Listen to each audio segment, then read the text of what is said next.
আগামী জুলাই থেকে প্রাথমিক বিদ্যালয়ের শিক্ষার্থীদের বিনামূল্যে স্কুল ড্রেস ও ব্যাগ বিতরণ শুরু হবে বলে জানিয়েছেন স্থানীয় সরকার প্রতিমন্ত্রী মীর শাহে আলম।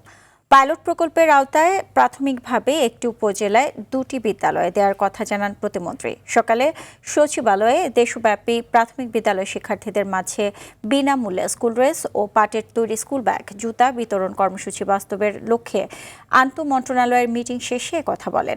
এ সময় শিক্ষামন্ত্রী জানান, আগামী দিনের শিক্ষা ব্যবস্থায় সম্মিলিতভাবে কাজ করবে সরকার। সেই লক্ষ্যে স্কুল ড্রেস ও ব্যাগ বিতরণে ব্যবসায়ী ও উদ্যোক্তারা এগিয়ে এসেছেন।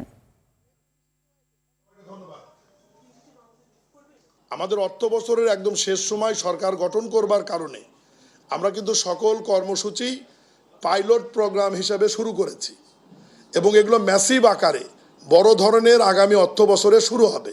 এবং এই প্রোগ্রামটিও আমরা পরীক্ষা নিরীক্ষা করার জন্যে ইতিমধ্যেই বিশেষজ্ঞ টিম ব্যাগের ডিজাইন করে দিয়েছে, পোশাকের ডিজাইন তারা করে দিয়েছে। আমরা প্রাথমিকভাবে সেগুলো অ্যাপ্রুভাল করেছি।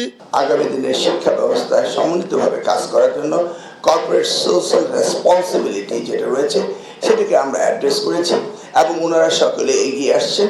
আগামী 180 দিনের ভিতরে যে আমাদের প্রোগ্রামগুলো রয়েছে শিক্ষা মন্ত্রণালয়ে, প্রথমত হলো আমাদের কোমলমতি শিশুদের ব্যাগ এবং ড্রেস বিতরণ, সেই জায়গায় উদ্যোক্তারা এগিয়ে এসছেন।